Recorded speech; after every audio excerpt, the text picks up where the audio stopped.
கண்ணியமிக்க அல்லாஹ்வின் நல்லடியார்களே, சஹாபாக்கள் அவர்கள் இதை வளமையாக வைத்திருந்தார்கள். ஹஜ்ரத் இப்னு அப்பாஸ் ரலியல்லாஹு தஆலா அன்ஹு என்று நினைக்கிறேன், அவர்கள் சொல்லுவார்கள், அன்னிமு சிபியானக்கும் சீரத் நபியிக்கும், உங்களுடைய நபிமார்களின் உங்களுடைய நபி ஸல்லல்லாஹு அலைஹி வஸல்லம் அவர்களுடைய வரலாறை உங்களுடைய குழந்தைகளுக்கு நீங்கள் சொல்லிக் கொடுங்கள். சஹாபாக்கள் நபி ஸல்லல்லாஹு அலைஹி வஸல்லம் அவருடைய காலத்திற்கு பின்னால் தங்களுடைய குழந்தைகளை எல்லாம் ஒன்று சேர்த்து அவர்கள் கடந்து கொண்ட போர், நபி ஸல்லல்லாஹு அலைஹி வஸல்லம் அவர்களோடு உண்டான தங்களுடைய தொடர்பு, இது சம்பந்தமாக தங்களுடைய குழந்தைகளுக்கு அதிகமாக போதிப்பார்கள். வருடந்தோறும் நாம் இதை ஏன் எடுத்து சொல்லிக் கொண்டே இருக்கிறோம், ஏன் இதே வரலாறை மீண்டும் மீண்டும் பேசிக் கொண்டிருக்கிறோம் என்று சொன்னால், நாம் அறிந்த விஷயங்கள் நம்முடைய வாரிசுகளுக்கும் கடத்தப்பட வேண்டிய கட்டாயம் இருக்கிறது. எந்த சமூகம் வரலாறை இழந்துவிட்டதோ, வரலாறை தெரியாமல் வாழ்கிறதோ, அந்த சமூகம் வேரோடு பிடுங்கி எடுக்கப்பட்ட மரத்திற்கு ஒப்பானது.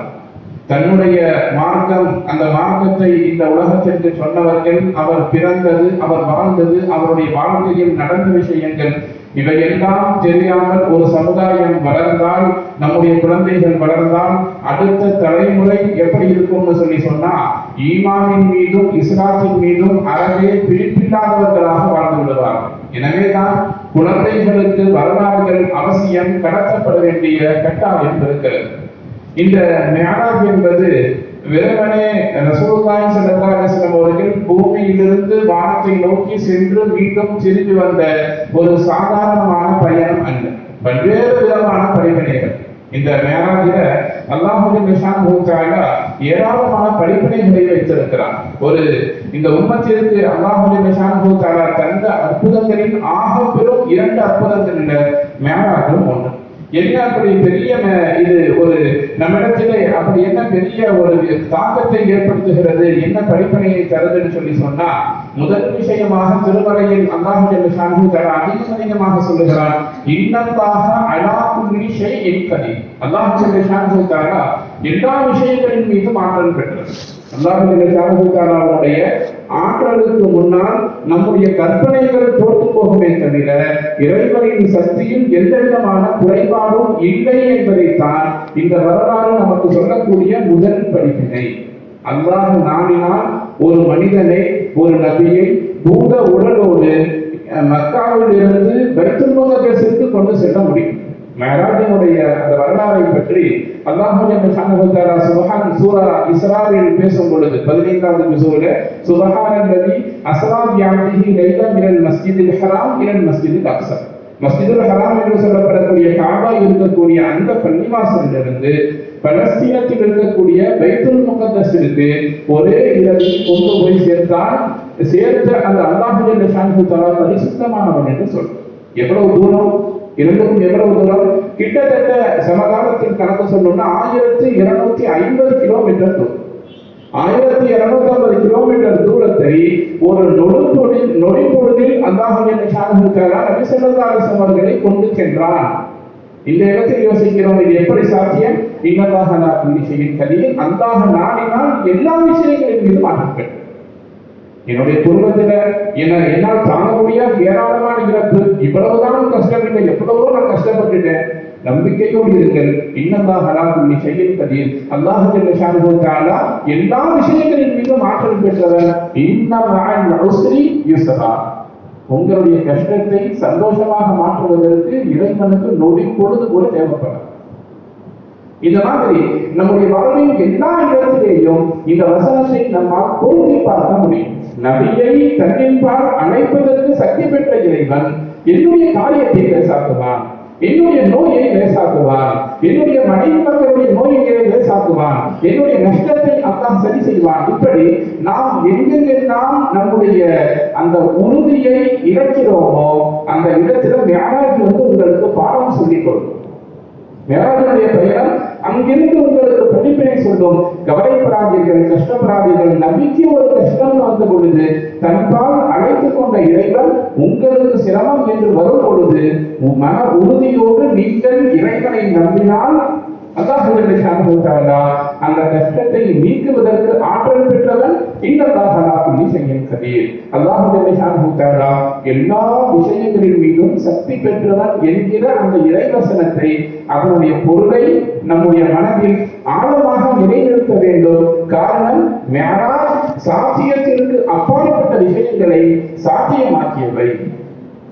அல்லாஹ் ஜல்லஷானஹு தஆலா மிஅராஜின் மூலம் சொல்லக்கூடிய படிப்பினைகள்ல மிக முக்கியமான விஷயம் இதுதான். மிஅராஜுக்கு கூட்டிட்டு போக முடிவு செய்தவங்க ஓபன் ஹார்ட் சர்ஜரி நடந்தது. இதயத்தை நேரடியாக பிளந்து, நெஞ்சை பிளந்து, இருதயம் வெளியே எடுக்கப்பட்டு, ஜம்சம் நீரால் கழுவப்பட்டு, மீண்டும் உள்ளே வைக்கப்பட்டு, சதைத்துக்கு தைக்கப்பட்டு அல்லாஹ் ஜல்லஷானஹு தஆலா மிஅராஜ் பயணத்தை துவக்கினான். எப்படி சாத்தியம்? இந்த காலத்துல மருத்துவம் வளர்ந்து விட்டது, நிறைய டெக்னாலஜிகள் இருக்குது, தாராளமா செய்யணும். 1400 வருஷத்துக்கு முன்னாடி எப்படி சாத்தியம் என்றால், அல்லாஹ் குர்ஆன்ல சொல்றான், இன்னல்லாஹ அலா குல்லி ஷைஇன் கதீர். அல்லாஹ் நாடினால் எதை வேண்டுமானாலும் நடத்தி காட்டுவான். உதாரணம், மிஅராஜ். ஒரே இரவுல 7 வானங்களை கடந்து அல்லாஹ் நபி ஸல்லல்லாஹு அலைஹி வஸல்லம் அவர்களை இதே பூத உடலோடு கொண்டு சென்றார். இதே உடலோடு அல்லாஹ் ஜல்லஷானஹு தஆலா 7 வானங்களை கடந்து தன்னின்பால் அழைத்து நபி ஸல்லல்லாஹு அலைஹி வஸல்லம் அவர்கள் அவர்களுடைய கவலையை போக்கினார். அப்ப முதல் நமக்கு சொல்லக்கூடிய முதல் படிப்பனை என்ன? இறைவன் எல்லா விஷயங்களின் மீதும் ஆற்றல் பெற்றவன் என்பதை இந்த ஒட்டுமொத்த மிஅராஜினுடைய பயணம் என்பது நமக்கு பாடமாக சொல்லித் தருகிறது.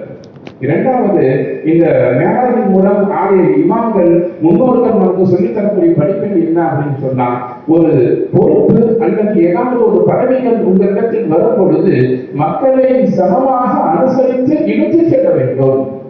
உங்களிடத்தில் வழங்கப்பட்டிருக்கக்கூடிய கல்வியோ, செல்வமோ, பதவியோ, பொருளோ, கண்ணியமோ எதுவாக இருந்தாலும் உங்களுக்கு எதிரில் இருக்கக்கூடியவர்களை அது நசுக்கக்கூடியதாக ஒருபோதும் இருந்துவிடக் கூடாது. அல்லாஹ் ஜல்லஷானஹு தஆலா முதல்ல தொழுகையை எப்படி கடமையாக்கினான்?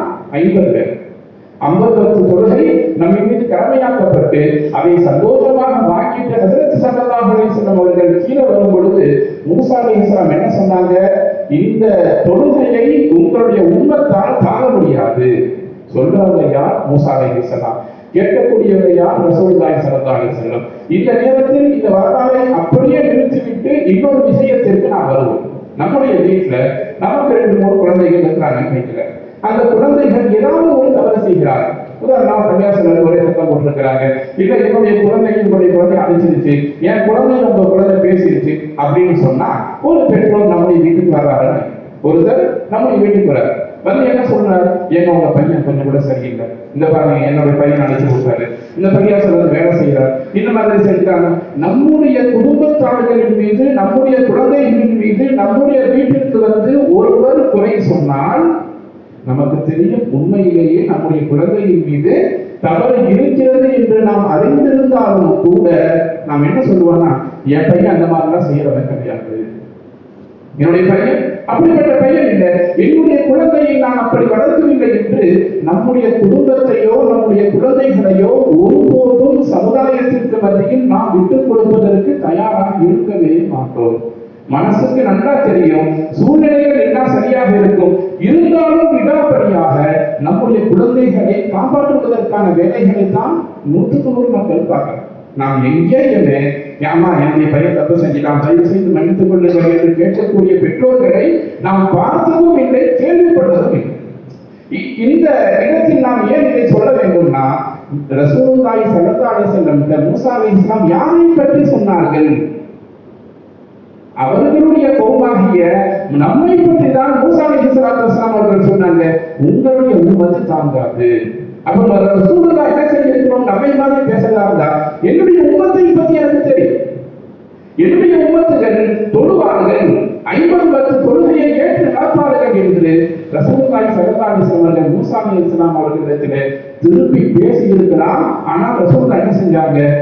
என்னுடைய உம்மத்தை பற்றி உங்களுக்கு என்ன தெரியும்? மூசா அலைஹிஸ்ஸலாம் வாழ்ந்த காலம் எங்கேயோ, மூசா அலைஹிஸ்ஸலாம் எங்கேயோ இருக்குது, என்னுடைய உம்மத்துடைய காலம் இங்கே இருக்கிறது, என் சமூகத்தை பற்றி உங்களுக்கு என்ன தெரியும் என்று கேட்காமல் மூசா அலைஹிஸ்ஸலாம் சொன்னார்கள். சொன்னதை யதார்த்தத்தை புரிந்து கொண்டு ரசூலுல்லாஹி ஸல்லல்லாஹு அலைஹி வஸல்லம் அதற்கு செவிமடுத்தார்கள். ஒரு தடவையா, 2 தடவையா, கிட்டத்தட்ட 45 தடவை மீண்டும் மீண்டும் 50 தொழுக 5 குறைக்கப்பட்டு 9 தடவை ரசூலுல்லாஹி ஸல்லல்லாஹு அலைஹி வஸல்லம் அரிசிக்கு மீண்டும் மீண்டும் சென்றார்.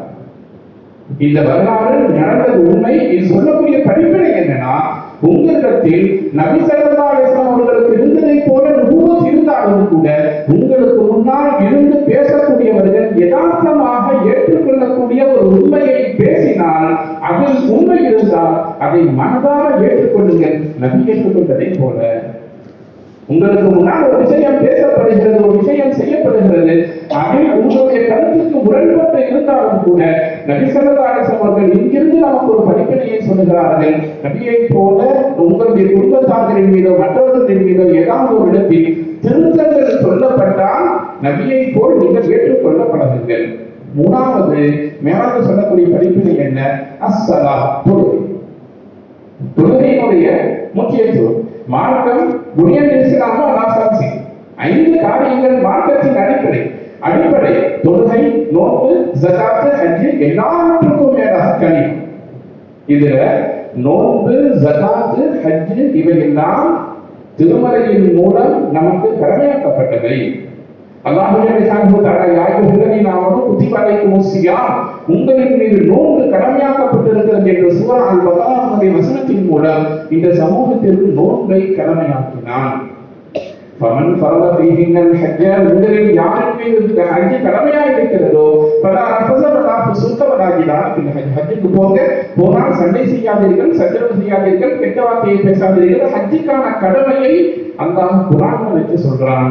அதே போல அகீமுஸ்ஸலா ஆத்துஸகா என்று குர்ஆன்ல அல்லாஹ் ஜல்லல்லாஹு தஆலா தொழுகையை பற்றி பேசி இருந்தாலும் கூட தொழுகையை மட்டும் அல்லாஹ் ஜல்லல்லாஹு தஆலா நேரடியாகத்தான் கொடுத்தான். எல்லா அமல்களையும் ஆகப்பெரிய அமல் தொழுகை. எந்த தொழுகையை நாம் வியாபாரத்தை விட லேசாக கருதுகிறோம். தொழுகைக்காக வேண்டிய அழைப்பு கொடுக்கப்பட்டால் அந்த நேரத்தில் நம்முடைய கடைக்கு நாம் கஸ்டமர் வந்திருந்தால் தொழுகையை பெரும்பாலும் தொழுது கொள்ளலாம் என்று எந்த தொழுகையை நாம் தள்ளி வைத்து தொழுது கொண்டிருக்கிறோமோ அந்த தொழுகை ஏனைய எல்லா இபாதத்துகளை காட்டிலும் தலையாய இபாதத். காரணம், இறைவன் நேரில் கொடுத்தான். அல்லாஹ் நேரில் வைத்து தொழுகையை கடமையாக்க இருக்கிறார். அதிலிருந்தே நாம் அதனுடைய முக்கியத்துவத்தை விளக்க வேண்டும். எந்த ஒரு தொழுகை நம்முடைய பயணங்களை விட லேசாக நாம் நினைத்துக் கொண்டிருக்கிறோமோ அந்த தொழுகை இறைவனால் நேரடியாக கொடுக்கப்பட்டது. ஊருக்கு போறோம் அல்லது ஏதாச்சும் ஊருக்கு சுத்த போறோம், ஏதாச்சும் ஒரு அற்பமான காரியம், அந்த காரியத்திற்கு நடுவே தொழுகை வந்தால் துனியா சார்ந்த காரியங்கள் தான் நமக்கு மேலோங்கி இருக்கிறதே தவிர தொழுகை நம்முடைய மனதிற்கு முக்கியத்துவமான விஷயமாக படவில்லை. ஆனால் அந்த தொழுகை இறைவனால் நேரடியாக கொடுக்கப்பட்டது.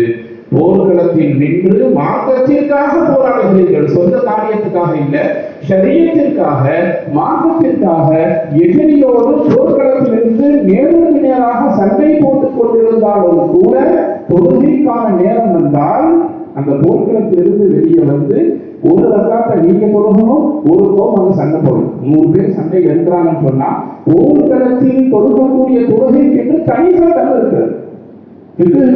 ஹதீஸ்ல போர்க்கள தொழுகை என்று தனி பாடமே இருக்கிறது. எப்படின்னு சொன்னா 4 ரக்காத் தொழுகைன்னு சொன்னா முதல்ல என்ன செய்வார், இமாம வந்து தக்பீர் கட்டி அல்லாஹ் அக்பர் முதல் ரக்காத்தை தொழுது முடிச்சவங்க பின்னால் இருக்கிற மக்கள் அந்த ஒரு ரக்காத்தோடு அப்படியே போய் போர்க்களத்துல சண்டையிடுவார்கள். இன்னொரு கூட்டம் வந்து 2வது ரக்காத்தை தொழும். அந்த கூட்டம் போயிடும். 3வது ரக்காத்திற்கு முதல் கூட்டத்தார்கள் இப்படி பிரித்து தொழுகக்கூடிய அளவிற்கு போர்க்களத்தில் கூட விடக்கூடாது என்று மார்க்கத்தால் கட்டளையிடப்பட்ட தொழுகை, நேரடியாக வழங்கப்பட்ட தொழுகை இந்த சமூகத்திடத்திலே மிக லேசாக கருதப்படுகிறது. சொந்த பந்தத்தை விட தொழுகையை விட சொந்த பந்தங்கள் நமக்கு முக்கியம். தொழுகையை விட திருமணமும் மௌத்தும் நமக்கு முக்கியம். தொழுகையை விட வியாபாரம் நமக்கு முக்கியம். தொழுகையை விட மற்ற நண்பர்களோடு நடைபெறக்கூடிய பேச்சுவார்த்தைகள் நமக்கு முக்கியம்.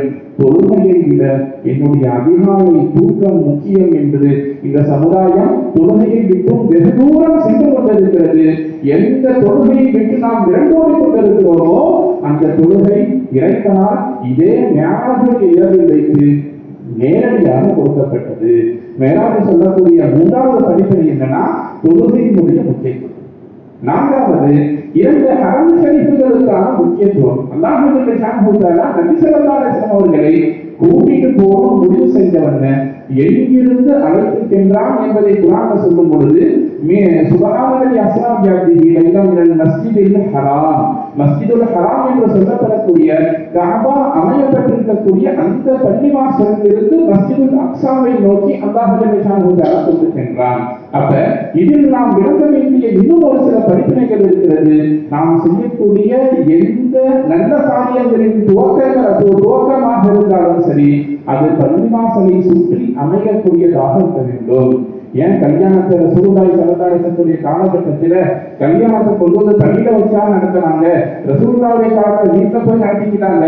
எந்த காரியம் சாட்சியங்களுக்கு அங்க உட்கார்ந்து வீட்டாக கொண்டு செஞ்சாங்க.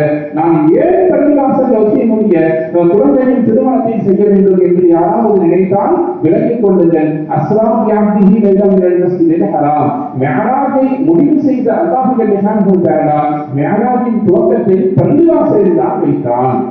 வாழ்க்கையின் அடுத்த கட்ட பயணம், வாழ்க்கையில மிக பெரும் பொறுப்பை ஏற்கக்கூடிய திருமணம் எங்கிருந்து ஆரம்பமாக வேண்டும்? மேராஜை போல் பள்ளிவாசலில் இருந்து ஆரம்பமாக வேண்டும். ஏதாவது ஒரு பெரிய வியாபாரத்திற்காக நீங்கள் பிரயாணம் செய்கிறீர்களா? நேரடியாக பள்ளிவாசலை நோக்கி வாருங்கள். உங்களுடைய குழந்தைகளுக்கு ஏதாவது தேவை இருக்கிறதா? பள்ளியை நோக்கி வாருங்கள். தேர்தல் இருக்கிறதா? பள்ளியை நோக்கி வாருங்கள். உங்களுடைய எல்லா நல்ல கெட்ட காரியங்களும் நீங்கள் எதை கண்டு பயந்தாலும் சரி பள்ளியை நோக்கி வாருங்கள். எதை ஆதரவு வைத்தாலும் சரி பள்ளியை நோக்கி வாருங்கள். இந்த படிப்பினையை மிஅராஜுடைய ஆயத்தில் அல்லாஹ் ஜல்லல்லாஹு தஆலா பேசுகிறான். சுப்ஹானல்லாஹி அஸ்ரா பிஅப்திஹி லைலன் மினல் மஸ்ஜிதில் ஹராம், மஸ்ஜிதுல் ஹராம் என்ற பள்ளிவாசலிலிருந்து மஸ்ஜிதுல் அக்ஸாவை நோக்கி அல்லாஹ் ஜல்லல்லாஹு தஆலா கொண்டு சென்று விட்டு அங்கிருந்து தான் வானத்தை நோக்கி அல்லாஹ் ஜல்லல்லாஹு தஆலா ரசூலுல்லாஹை அழைத்து சென்றார். இந்த நேரத்தில் நாம் இன்னொரு விஷயத்தை கவனிக்கிறோம். ஹஜ்ஜினுடைய பெயரால், உம்ராவுடைய பெயரால் நிறைய மக்கள் சமகாலத்தில் மக்காவை நோக்கி மதீனாவை நோக்கிய பயணத்தில் இருக்கிறார்கள். நாம் விளங்கிக் கொள்ள வேண்டும், இந்த மண்ணில் முக்கியத்துவம் வாய்ந்த ஹரம் ஷரீஃப்களில் மிக முக்கியமானது கஅபாவை போல மஸ்ஜிதுல் அக்ஸா. பலஸ்தீனத்தில் இருக்கக்கூடிய மஸ்ஜிதுல் அக்ஸா என்பது கஅபாவிற்கு ஒப்பானது. கஅபா கூட நமக்கு இரண்டாவது கிப்லா, கஅபா இருக்குது, அது நமக்கு இரண்டாவது கிப்லா தான். முதல் கிப்லாவாக நம்முடைய சமுதாயத்திற்கு இருந்த கிப்லா எதுனா பைத்துல் முகத்தஸ். அங்கே இருக்கக்கூடிய இமாமை சந்தித்து விட்டு ஒரு ஆளும் அவர்கள் கட்டுரை எழுதுகிறார்கள். எல்லா சதா சர்வகாலமும் பலஸ்தீன்ல போர் நடந்துகிட்டே இருக்குது. அதுக்கு என்ன காரணம் என்றால் இஸ்லாமிய சமுதாயம் எங்களுடைய பலஸ்தீன நாட்டை புறக்கணித்து விட்டதும் ஒரு காரணம்னு சொல்றாங்க. அங்க வாழக்கூடிய மக்கள் ஹரம் ஷரீஃபிற்கு செல்வதை போல, கஅபாவிற்கு செல்வதை போல பெருங்கொண்டபடி வருஷத்துக்கு 40-50 லட்சம் மக்கள் உலகத்தின் எல்லா கோடியிலிருந்து மஸ்ஜிதுல் அக்ஸாவை நோக்கி வந்தால் பலஸ்தீனம் பாதுகாக்கப்படும். அந்த பலஸ்தீனத்தில் இருக்கக்கூடிய பைத்துல் முகத்தஸ்ங்கிறது சாதாரணமான ஒரு விஷயம் அல்ல. ரசூலுல்லாஹ் ஏதோ பயணத்தில் ஒரு இடத்தில் தங்கி மீண்டும் சென்று விட்டார்கள் என்பதை போல மஸ்ஜிதுல் அக்ஸா இஸ்லாமிய மக்களால் அதனுடைய வரலாறு அறியப்படாமல் இருக்கிறது. உலகில் வாழ்ந்த பெரும்பான்மையான நபிமார்கள் அடங்கப்பட்டிருக்கக்கூடிய இடம் பைத்துல் முகத்தஸ். பைத்துல் முகத்தஸை சுற்றி ஏராளமான நபிமார்கள் வாழ்ந்திருக்கிறார்கள், ஏராளமான நபிமார்கள் அடக்கம் செய்யப்பட்டிருக்கிறார்கள். எனவே நாம் விளங்கிக் கொள்ள வேண்டும், மஸ்ஜிதுல் ஹராமிலிருந்து மஸ்ஜிதுல் அக்ஸாவிற்கு அல்லாஹ் ஜல்லல்லாஹு தஆலா நபியை கூட்டிச் சென்றதனுடைய படிப்பினை என்னன்னா, நம்முடைய எல்லா நல்ல காரியங்களும் பள்ளிவாசலில் இருந்து துவங்கப்பட வேண்டும். அதே போல கஅபாவிற்கு நாம் எப்படி முக்கியத்துவம் கொடுக்கின்றோமோ அதே போல் மஸ்ஜிதுல் அக்ஸாவும் இஸ்லாமிய சமூகத்தால் கவனிக்கப்பட வேண்டிய ஒன்று, பாதுகாக்கப்பட வேண்டிய ஒன்று என்பதை இந்த பயணம் நமக்கு பாடமாக சொல்லித் தருகிறது. ஐந்தாவது படிப்பினை இன்னம் மஅல் உஸ்ரி யுஸ்ரா. குர்ஆன்ல ஒரு இடத்தில் அல்லாஹ் ஜல்லல்லாஹு தஆலா சொல்லுகிறார், நிச்சயமாக ஒவ்வொரு கஷ்டத்திற்கு பின்னாலும் ஒரு சந்தோஷம் இருக்கிறது, ஒவ்வொரு மகிழ்ச்சிக்கு பின்னாலும் ஒரு கஷ்டம் இருக்கிறது. உலகம் உருண்டை சொல்றாங்க இல்லையா, அதே மாதிரி சந்தோஷம் என்கிற ஒரு இடத்தில் நாம் இருக்கின்ற பொழுது அதை நினைத்து நம்முடைய தலைக்கு நம்முடைய கர்வம் ஏறி இறைவனை மறந்து, இபாதத்தை மறந்து, தொழுகையை மறந்து, எல்லா வணக்க வழிபாடுகளையும் செல்வத்தையும் மறந்து செல்வத்தில் நாம் இறந்து கொண்டே இருந்தால் உலகம் சுற்றும் அந்த புள்ளி எங்கும் தெரிக்கும்னா கஷ்டத்துல கவலை வசதி ஒரு கட்டம் நாம் வாழக்கூடிய அதே காலகட்டத்தில் நாம் சம்பாதித்த அதே சொத்து சொத்துக்களை நம்முடைய கையால் விற்பனை செய்யக்கூடிய அளவிற்கு தலை மீதான மாற்றத்தை ஏற்படுத்துவான். எனவே இந்த உலகத்தில் மாறாத விஷயம் என்பது ரப்பை தவிர ரப்பை தவிர வேறு எதுவும் கிடையாது. உங்களுக்கு கஷ்டம், சோதனை, பலா, முசீபத் எல்லாம் இருக்கிறதா? நம்பிக்கொள்ளுங்கள். இன்னமாக யுஸ்ரா, உங்களுடைய கஷ்டத்திற்கு பின்னால் ஒரு மகிழ்ச்சி காத்திருக்கிறது. நீங்கள் ரொம்ப ஆரோக்கியமா இருக்கிறீங்க, ஆனந்தமாக இருக்கிறீர்கள், வியாபாரம் நல்லா இருக்குது, குழந்தை நல்லா இருக்கிறது, அதை நினைத்து ஒருபோதும் கர்வப்பட்டு இறைவனை மட்டும் மறந்து விடாதீர்கள். இன்னமாக யுஸ்ரா. அதே மாதிரி இந்த சந்தோஷத்திற்கு பின்னால் ஒரு கவலையும் இருக்கிறது. இந்த சந்தோஷத்தில் நீங்கள் இறைவனை மறந்தால் அந்த கஷ்டத்தில் இறைவனால் நீங்கள் புறக்கணிக்கப்படுவீர்கள்.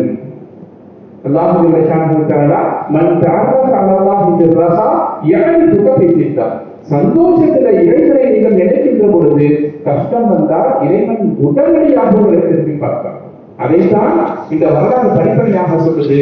ரசூலுல்லாஹி ஸல்லல்லாஹு அலைஹி வஸல்லம் அவர்களுக்கு ஒரு கஷ்டம் வந்த பொழுது அல்லாஹ் சுப்ஹானஹு வ தஆலா நேரடியாக தன்பால் கொண்டு சென்று தன்னை நேரடியாக காட்டி, சொர்க்கத்தை காட்டி, நரகத்தை காட்டி, எல்லாவற்றையும் காட்டி ஆறுதல் படுத்தினான். இது சொல்லக்கூடிய படிப்பினை கஷ்டத்திற்கு பின்னால் சில நேசு உண்டு, மகிழ்ச்சிக்கு பின்னால் கஷ்டம் உண்டு. இதை நாம் விளங்கிக் கொள்ள வேண்டும். அடுத்தபடியாக ஆறாவது ஒரு படிப்பினை ஹஜ்ரத் அபூபக்கர் சித்திக் ரலியல்லாஹு தஆலா அன்ஹு அவர்கள் மிஅராஜுடைய நேரத்தில் நடந்து கொண்ட ஒரு நிகழ்வு. ரசூலுல்லாஹி ஸல்லல்லாஹு அலைஹி வஸல்லம் மிஅராஜுக்கு போய் வந்துட்டு மறுநாள் மக்களிடத்தில் போய் சொல்லுகிறார்கள், நான் நேற்றைய இரவில் ஒரே இரவில் மஸ்ஜிதுல் ஹராமில் இருந்து மஸ்ஜிதுல் அக்ஸாவுக்கு சென்று அங்கிருந்து 7 வாரங்களை கடந்து சென்று இறைவனை பார்த்தேன், அவன் எனக்கு தொழுகையை கடமையாக்கினான். இதை கேட்க மக்களுக்கு மனநிலை எப்படி ஆயிடுச்சுனா, இவனுக்கு பைத்தியம் முத்திவிட்டது என்று நினைத்த ஒரு சிலர் என்ன செஞ்சாங்க, நேரா அபூபக்கர் சித்திக் ரலியல்லாஹு தஆலா வந்து உங்களுடைய தோழருக்கு பைத்தியம் பிடித்து விட்டதுன்னு சொன்னாங்க. அபூபக்கர் சித்திக் ரலியல்லாஹு நபி ஸல்லல்லாஹு அலைஹி வஸல்லம் அவர்கள் நேரடியாக வந்து தன்னுடைய மிஅராஜ் பயணத்தை பற்றி அதுவரை சொல்லவில்லை. அதுக்கு முன்னால் மக்கள் மூலமாக செய்தி சித்திக் நாயகத்திற்கு கிடைத்த பொழுது அபூபக்கர் சித்திக் ரலியல்லாஹு என்ன சொன்னாங்க தெரியுமா?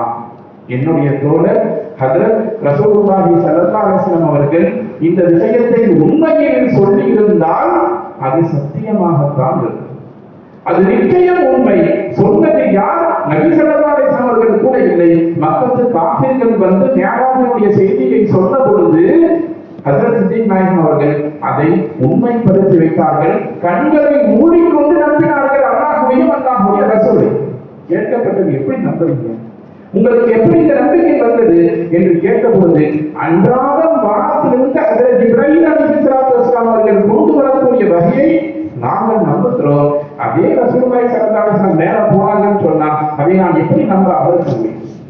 ஹஜ்ரத் சித்திக் நாயகம் அவர்கள், அபூபக்கர் சித்திக் நாயகம் அவர்கள் எந்த விதமான லாஜிக்கையும் அந்த இடத்தில் யோசிக்கவே இல்லை. இது எப்படி சாத்தியம் என்று ஒரு நொடி கூட அவர்கள் யோசிக்காமல் இந்த மிஅராஜுடைய பயணத்தில் நம்பினார்கள். இறைவனால் சித்திக் உண்மைப்படுத்தி வைக்கக்கூடியவர் என்கிற பட்டத்தை பெற்றார். இந்த நம்பிக்கை மார்க்கத்தின் மீதும் அல்லாஹ் ரசூலின் மீதும் நமக்கு வர வேண்டும் என்கிற படிப்பினை தான் இந்த மிஅராஜ் நமக்கு தரக்கூடிய 6வது படிப்பினை. இந்த மிஅராஜ் எப்படிப்பட்டது தெரியுமா? மார்க்கத்திற்குள்ளே வந்து கொஞ்ச நெஞ்ச ஈமானோடு இருந்தவர்கள் மார்க்கத்தை விட்டு அப்படியே வெளியே சென்று விட்டார்கள். ஈமான் கொண்டிருந்தா எல்லாம் சரியாக போய் கொண்டிருந்தது. மிஅராஜை பற்றி சொன்னாங்க, மார்க்கத்தை விட்டு வெளியே சென்று விட்டார்கள். யாருடைய ஈமான் சித்திக் நாயகத்தை போல உறுதியாக இருந்ததோ அவர்கள் மார்க்கத்தில் மேலும் ஊன்றுதலோடு இருந்தார். இதுதான் மார்க்கத்தில் நமக்கு இருக்க வேண்டிய பிடிமானம். இந்த காலம் எப்படி இருக்குதுன்னா, சமகாலத்துல தன்னுடைய காசு பணத்திற்கோ தன்னுடைய வசதி வாய்ப்புகளுக்கோ மார்க்கத்தின் சட்டம் ஏதாவது ஒரு இடத்தில் புறம்பானதாக இருந்தால் அதை மனம் ஏற்றுக்கொள்ள மறுக்கிறது. நான் அடிக்கடி இந்த சப்ஜெக்ட் வரப்பனா சொல்றது, சொத்தை பிரிக்கக்கூடிய நேரத்துல பெரும்பாலும் இஸ்லாமிய சகோதரர்கள் மார்க்கத்தின் பாகப்பிரிவினையை ஏற்றுக்கொள்வதில்லை. மிக குறிப்பாக பெண்கள். ஆணுக்கு 2 பங்கு, பெண்களுக்கு 1 பங்கு என்று மார்க்கம் சொல்லுது. இது எப்படி கூடும் என்று கேட்கிறார்கள் பெண்கள். பெண்களை திருமணம் செய்த கணவன்மார்கள், மருமகன், மகள், மருமகளிடத்திலிருந்து வரக்கூடிய முதல் பிரச்சனை என்னன்னா, ஆணுக்கு கொடுப்பதை போல் எனக்கும் சரிபாதி வேண்டும். இல்லப்பா, மார்க்கம் இப்படித்தான் சொல்லி இருக்கிறது, உனக்கு 1 பங்குனா பையன் 2 பங்கு, காசு பணம்னா சரியத்தை கொஞ்சம் ஒதுக்கி விடுங்கள், எனக்கு காசு பணம் தான் வேணும், வாங்குற காசு ஒழுங்கா போயிட்டு வந்தா இருக்கிற பணனை பாவம் எல்லாமே ஹலால் ஆகிடும். இந்த மாதிரியான சிந்தனையை நோக்கி மார்க்கம் சென்று கொண்டிருக்கக்கூடிய நேரத்தில் மேலாஜ் நமக்கு சொல்லித் தரக்கூடிய பாடம் என்னன்னா, மார்க்கத்தினுடைய விஷயத்தில் கண்ணை மூடிக்கொண்டு நீங்கள் உறுதியாக இருங்கள். ஒருபோதும் துனியாவுக்காக மார்க்கத்தில் எந்த விதமான மாற்றத்தையும் செய்து கொள்ளாது. மார்க்கம் ஒன்றால் ஷரியத் என்று வந்துவிட்டால் நீங்கள் அதை கண்மூடித்தனமாக நம்ப வேண்டும். ஏதாவது இந்த மேலாஜ் நமக்கு சொல்லித் தரக்கூடிய படிப்பினை என்ன தெரியுமா? நுனியபூமின் ஆயாத்தினா, நம்முடைய அத்தாட்சிகளை அல்லாஹ்வுடைய ஷானஹு தஆலா இந்த சமுதாயத்திற்கு காட்ட வேண்டும் என்பதை தான் 7வது படிப்பினையாக இமாம்கள் நமக்கு சொல்லித் தருகிறார். தன்னுடைய அத்தாட்சி அல்லாஹ்வுடைய ஷானஹு தஆலா இந்த உலகத்தில் நபியாக அனுப்பிய எல்லா நபிமார்களுக்கும் ஒவ்வொரு அத்தாட்சியை கொடுத்திருந்தார். எல்லாத்துக்கும் ஒரு அத்தாட்சி. ஏன்னா நம்ம போய் ஏதாச்சும் ஒரு விஷயத்த சொன்னா என்ன ஆதாரம் அப்படிங்கிறது தான் முதல் கேள்வி. அது சரியா தவறா, அது எப்படிப்பட்டது, என்ன ஏது, எல்லாத்துக்கும் முன்னாடி நீங்க சொல்றீங்க என்ன ஆதாரம். இந்த ஆதாரத்திற்காக வேண்டித்தான் அல்லாஹ்வுடைய ஷானஹு தஆலா எல்லா சமுதாயத்திற்கும் அனுப்பப்பட்ட எல்லா நபிமார்களுக்கும் முஅஜிஸாவை கொடுத்திருந்தார். அதே மாதிரி நபி ஸல்லல்லாஹு அலைஹி வஸல்லம் அவர்கள் உண்மையான நபி என்கிற ஆதாரத்திற்காக இந்த பயணம் அமையப்பட்டிருக்கிறது. ஒவ்வொரு சமுதாயமும் அந்த சமுதாயத்துல எது பெரும்பான்மையாக இருக்கிறதோ அதை மிகைக்கக்கூடிய விதத்துல தான் அல்லாஹ்வுடைய முஅஜிஸா. நபிமார்களுக்கு அல்லாஹ் கொடுக்கக்கூடிய முஅஜிஸா அந்த சமுதாயத்தை இயலாமையில் ஆக்குவதை போல இருக்கும்.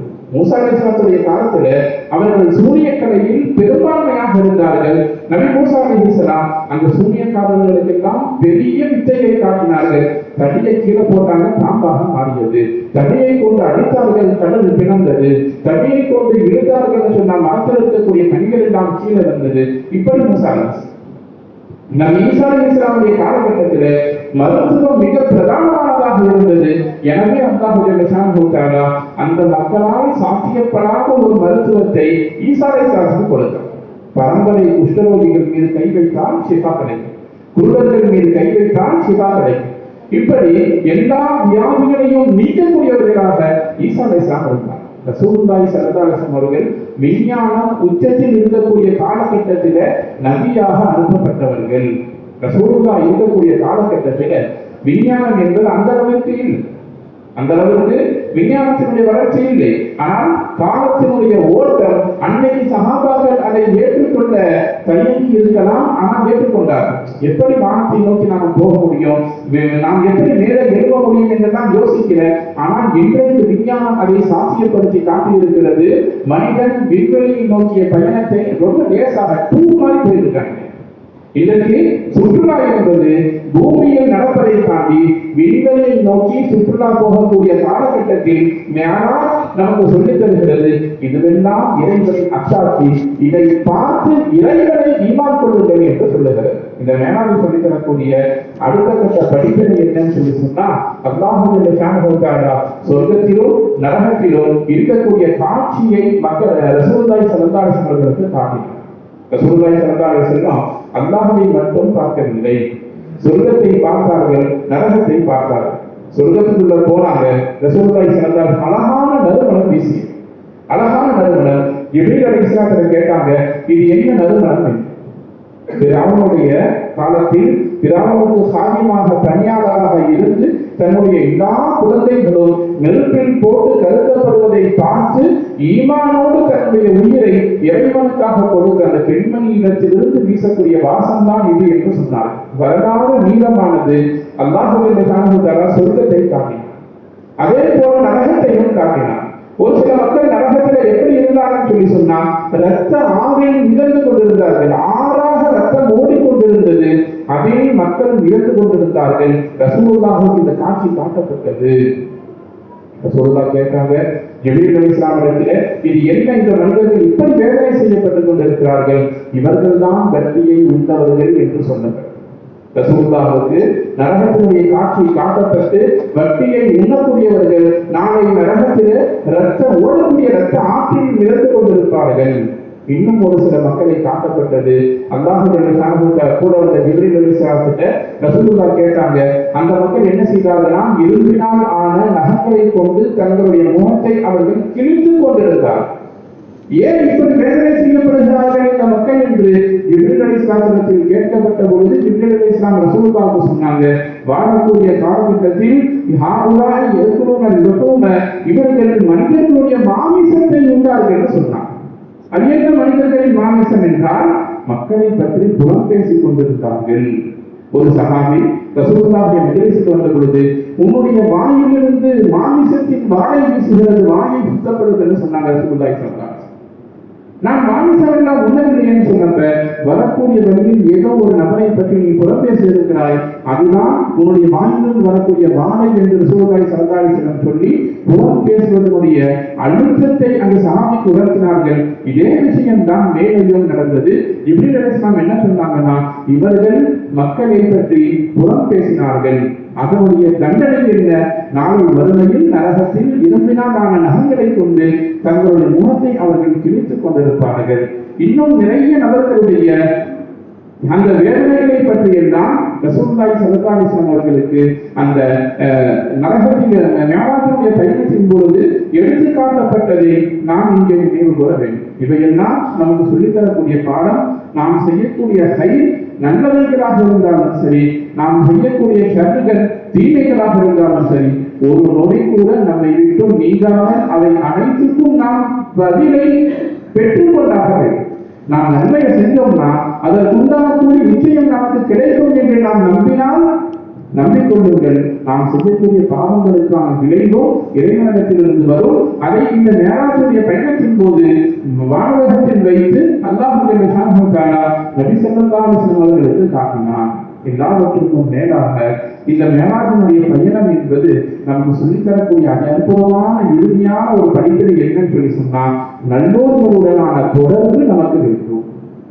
நல்லோர்களுடனான தொடர்பு நமக்கு வேண்டும். அது என்ன நல்லோர்களுடைய தொடர்பு? அதுக்கும் மேராஜுக்கும் என்ன சம்பந்தம்னு கேட்டா, அல் ஹபீப் ரசூலுல்லாஹி ஸல்லல்லாஹு அலைஹி வஸல்லம் அவர்கள் ஒரு நேசர் இன்னொரு நேசரை சந்திப்பதற்கு தன்னுடைய நேசரோடு செய்த பயணம் தான் மேராஜ். அல்லாஹ் சுப்ஹானஹு வ தஆலா நபி ஸல்லல்லாஹு அலைஹி வஸல்லம் அவர்களை நேசித்தார். நபி ஸல்லல்லாஹு அலைஹி வஸல்லம் அவர்கள் இறைவனை நேசித்தார்கள். நபி இறைவனை காணுவதற்கு ஒரு நண்பர் இன்னொரு நண்பரை சந்திப்பதற்கு தன்னுடைய நண்பரான ஜிப்ரீலோடு செய்த பயணம் தான் மேராஜ் என்கிறது. நாம் எல்லாம் மேராஜை பற்றி பேசும்பொழுது பெரும்பான்மையாக கேள்விப்பட்ட விஷயம் என்னன்னா, மேராஜில் வைத்து அல்லாஹ் சுப்ஹானஹு வ தஆலா ரசூலுல்லாஹி ஸல்லல்லாஹு அலைஹி வஸல்லம் அவர்களுக்கு அன்பளிப்பாக தொழுகையை கொடுத்தான், ஒரு சில இறைவசனங்களை கொடுத்தான். அதே அல்லாஹ் சுப்ஹானஹு வ தஆலா ரசூலுல்லாஹி ஸல்லல்லாஹு அலைஹி வஸல்லம் அவர்களை சந்தித்த உடன் கேட்ட முதல் விஷயம் என்ன தெரியுமா? என்னை காண்பதற்காக நீங்கள் வந்திருக்கிறீர்கள், எனக்கு என்ன கொண்டு வந்தீங்கன்னு அல்லாஹ் கேட்டார். ரசூலுல்லாஹி ஸல்லல்லாஹு அலைஹி வஸல்லம் மேராஜில இறைவனை சந்தித்தவுடன் அல்லாஹ் கேட்ட முதல் கேள்வி, எனக்காக எதை கொண்டு வந்திருக்கிறீர்கள்? ரசூலுல்லாஹி ஸல்லல்லாஹு அலைஹி வஸல்லம் அற்புதமாக சொன்னாங்க, உன்னிடத்தில் இல்லாத ஒன்றை கொண்டு வந்திருக்கிறேன். அது என்ன அல்லாஹ்கிட்ட இல்லாதது? அனைத்து துள்ளுகையில் சாதிக்கும் இல்லாதது. அல்லாஹ் சுப்ஹானஹு வ தஆலா தான் உலகத்தில் இருக்கக்கூடிய எல்லா விஷயங்களையும் படைத்தார். ரசூலுல்லாஹி ஸல்லல்லாஹு அலைஹி வஸல்லம் அவர்கள் சொன்னாங்க, உன்னிடத்தில் இல்லாததை நான் கொண்டு வந்திருக்கிறேன். எதை கொண்டு வந்தாய்? அத்தியத்தை கொண்டு வந்தேன் சொன்னாங்க. அடிமைத்தனத்தை நான் கொண்டு வந்தேன். அடிமைத்தனம் இறைவனிடத்தில் இல்லை, நம்மிடத்தில் தான் இருக்கிறது. அதைத்தான் அத்தஹியாத்தில் ஓதுகிறோம். அத்தஹியாத்து லில்லாஹி, காணிக்கை என்பது இறைவனுக்கானது. அஸ்ஸலவாத்து வ தய்யிபாத்து, இபாதத்தால் உடலால் செய்யப்படக்கூடிய காணிக்கை, உடலால் செய்யக்கூடிய அந்த வணக்க வழிபாட்டை நான் உனக்கு காணிக்கையாக்குகிறேன். அல்லாஹ்வை பார்த்து ரசூலுல்லாஹ் அந்த அபுதியத் என்கிற அந்த அந்தஸ்தை அடைவது என்பது ஒரு சாதாரணமான விஷயம் அல்ல. அடிமைத்தனம் அப்படின்னு ஒரு வார்த்தையில் கடந்து சென்றிருக்கிறோம். ஆனால் அது எவ்வளவு மகத்துவம் வாய்ந்தது. அந்த அபுதியத்திற்காக, அடிமைத்தனத்திற்காக முன்னோர்கள் எவ்வளவு இறந்திருக்கிறார்கள் என்பதை யோசிக்க வேண்டும். நாம் ஒரு பெரிய தலைவரை பார்த்து இவரை எனக்கு தெரியும்னு சொல்றதும் அந்த தலைவர் இவரை எனக்கு தெரியும்னு சொல்றதுக்கும் நிறைய வித்தியாசம் இருக்கு. ஒரு கட்சியில நீண்ட காலமாக ஒருத்தர் தொண்டராக இருப்பார். அவர் என்ன சொல்றாருன்னா, இந்த கட்சியின் தலைவரை எனக்கு தெரியும், இந்த பொதுக்கூட்டத்துக்கு வந்தப்ப நான் அவரோட நின்று புகைப்படம் எடுத்திருக்கிறேன் தெரியும்னு சொல்றார். இதே அந்த கட்சி தலைவர்கிட்ட போய் இவரை தெரியுமான்னு கேட்ட தெரியாது. அவருக்கு இந்த மாதிரி ஆயிரக்கணக்கான கோடிக்கணக்கான தொண்டர்கள் இருப்பாங்க, தலைவருக்கு தொண்டரை தெரியாது. இதே ஒரு பொதுக்கூட்டத்தில் பேசுகின்ற பொழுது இந்த ஒரு நபரை குறிப்பிட்டு இவரை எனக்கு தெரியும், இவரையுடைய தொண்டர்னு சொன்னார், அவருடைய மனசு எவ்வளவு சந்தோஷப்படும். இதே விஷயத்தை தான் மேராஜில் நாம் யோசித்து பார்க்க கடமைப்பட்டிருக்கிறோம். மேராஜில ரசூலுல்லாஹி ஸல்லல்லாஹு அலைஹி வஸல்லம் என்னுடைய அடிமைத்தனத்தை நான் கொண்டு வந்திருக்கிறேன்னு சொன்னாங்க. நமக்கு தேவை அடிமைத்தனம். அதை பெற்றுக்கொள்வதற்கு ஹஜ்ரத் அய்யூப் அலைஹிஸ்ஸலாம் எத்தனை வருஷம் அந்த வியாதியை தாங்கிக் கொண்டார்கள். அய்யூப் அலைஹிஸ்ஸலாமுக்கு கை கால் இருந்து உடல் முழுக்க புழுக்கள், உடல் முழுக்க வியாதி, எல்லாம் செத்துவிட்டது. வெறும் நாவு மட்டும்தான் மிச்சம் இருந்தது.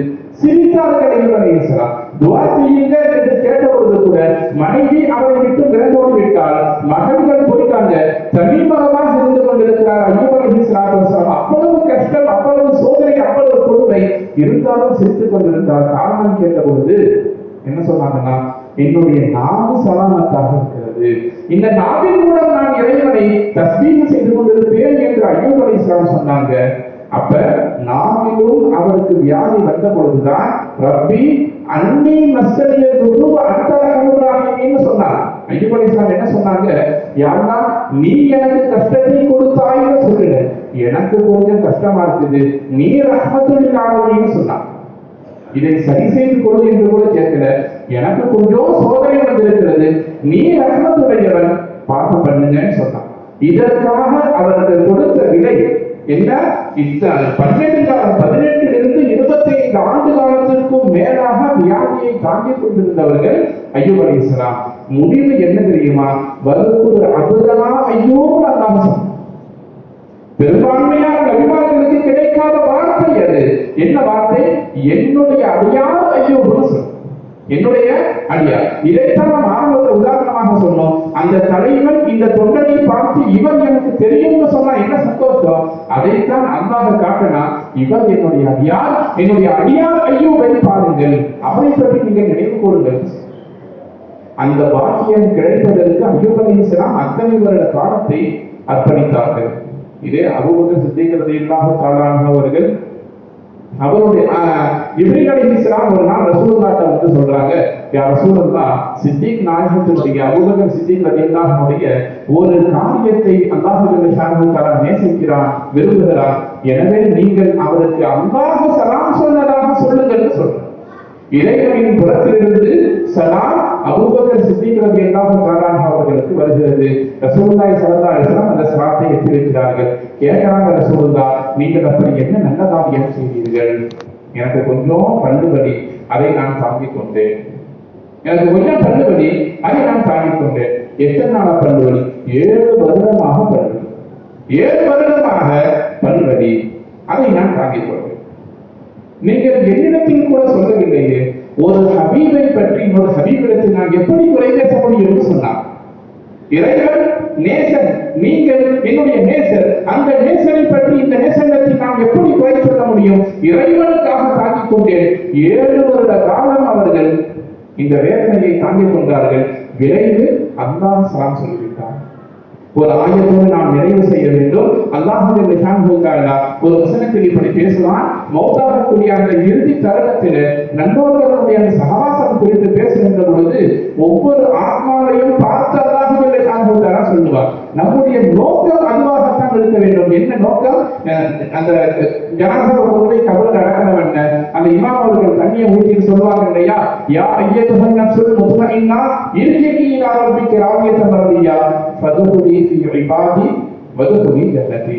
இதுதான் ஒட்டுமொத்த மனித வாழ்வின் லட்சியமாக இருக்க வேண்டும். என்ன லட்சியம்?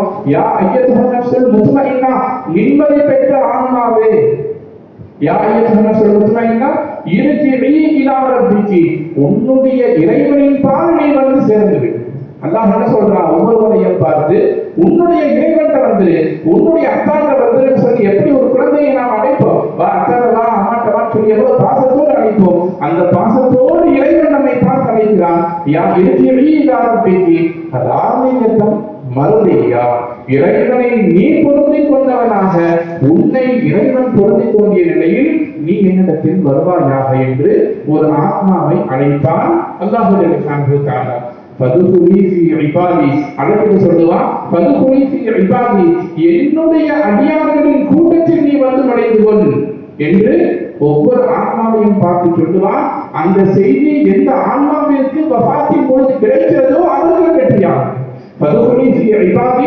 என்னுடைய அடியார்களின் கூட்டத்தில் நீ சென்று கொள், வதுகுலி ஜன்னதி, என்னுடைய சொர்க்கத்தில் நீ நுழைந்து கொள் என்று அபதியர் அடிமைத்தனத்தை பற்றி உள்ள வசனத்தோடு நாம் நிறைவு செய்கிறோம். இந்த அடிமைத்தனத்தை தான் அல்லாஹ்வுடைய ரசூலுல்லாஹி ஸல்லல்லாஹு அலைஹி வஸல்லம் சொன்னாங்க, என்னுடைய அடிமைத்தனத்தை நான் கொண்டு செல்கிறேன். நம்முடைய வாழ்வுல இது மாதிரியான என்னென்ன நல்ல படிப்பினைகள் எல்லாம் சொல்லித் தரப்படுகிறதோ அவற்றையெல்லாம் ஒட்டுமொத்தமாக நாம் ஏற்று நடந்தால் நம்முடைய இறுதி முடிவு இப்படித்தான் இருக்கும், இருக்க வேண்டும்.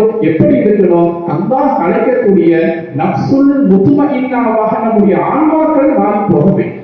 நம்முடைய மனது இறைவனை கொண்டு பொருந்திக் கொண்டதாக நம்மை இறைவன் பொருந்திக் கொள்ள வேண்டும், இறைவனை நாம் பொருந்திக் கொள்ள வேண்டும். அந்த நிலையில் நம்முடைய இறுதி முடிவு இருந்தால் அல்லாஹ் சொல்றான், என்னுடைய அடியார்களோடு நீ சேர்ந்து கொள், என்னுடைய சொர்க்கத்தின் பால் நீ நுழைந்து கொள் என்று சொல்கிறான். அத்தகைய மேன்மக்களாக நல்ல மக்களாக நம்மையும் நம்முடைய முன்னோர்களையும் நம்முடைய வாசகங்களையும் நம்முடைய குடும்பத்தார்களையும் நம்முடைய குழந்தைகளையும் அல்லாஹ் ஆக்கி